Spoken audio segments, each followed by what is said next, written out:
All right, here we go.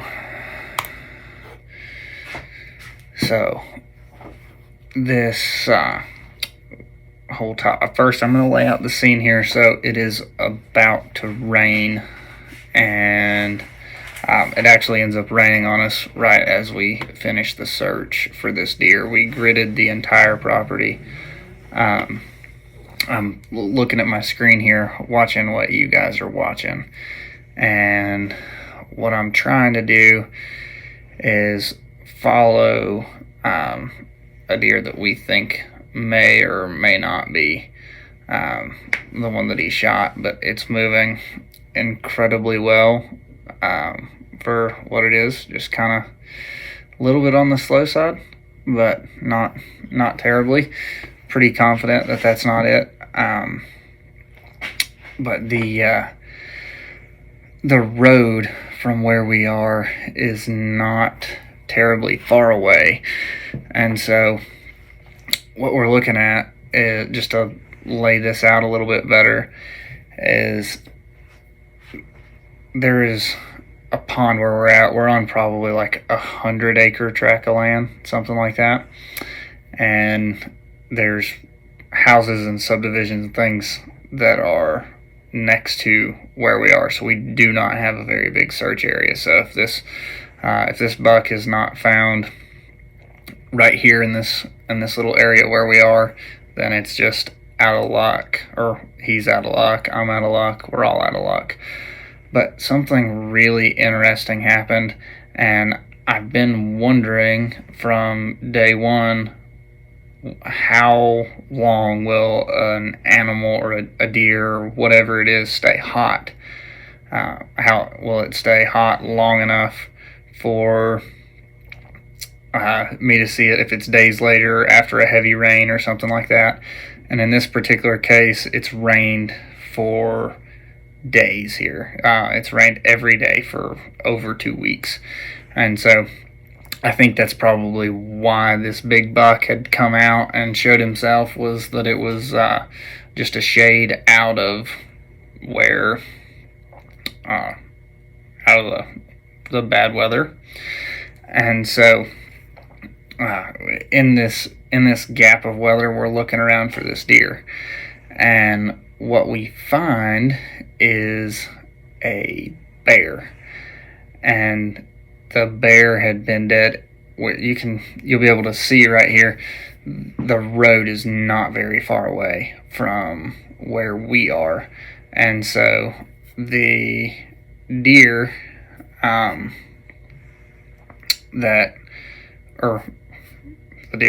the bear that we're seeing here had most likely been hit by a car. Either that or it was illegally shot. It is bear season here.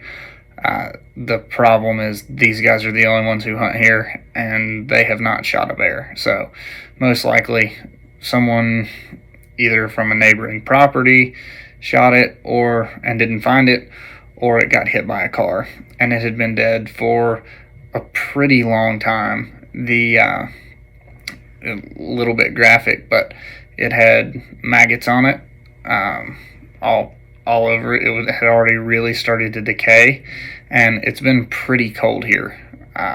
We're in North Georgia, and it had been cold enough that it wasn't like it was shot in the summertime. So we're gonna guess on how long it's been dead and say probably a couple of weeks. We may do some tests to see on the carcasses to see where they come out, or how that goes. See how long they take to get maggots on them, that kind of thing. So now we're up to the portion of the video. What you're watching is these guys walk in, and then what happens right here when they walk in, they're like, oh, hey, what's this? Well, what they're seeing is the bear. So the drone is above them. I'm talking them into it. It dual records on the live feed right here.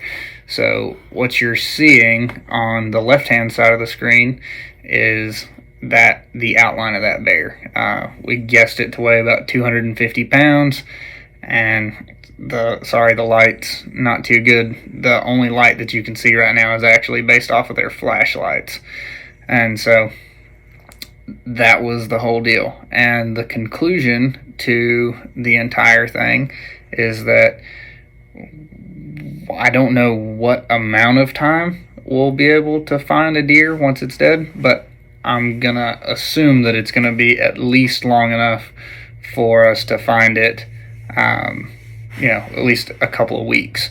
So if it's the following day or 2 days later or something like that, if the animal has expired, really good odds that we're going to find it. Nothing hides from this. It's impeccable what you can see right here.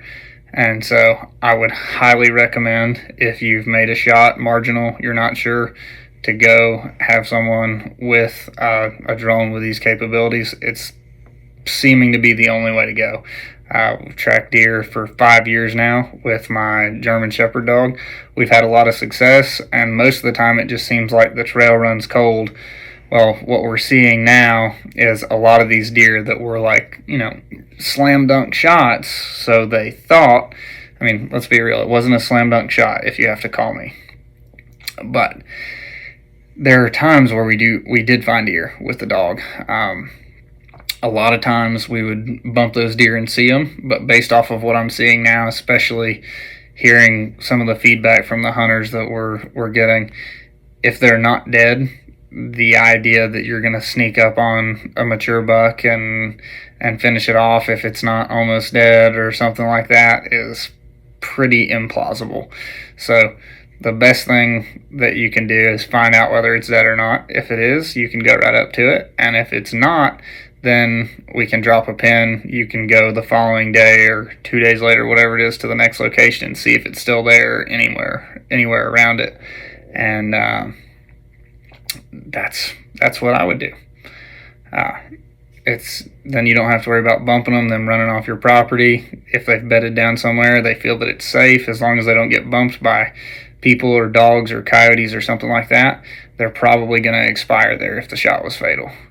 Stay cool. Watch out for our upcoming videos.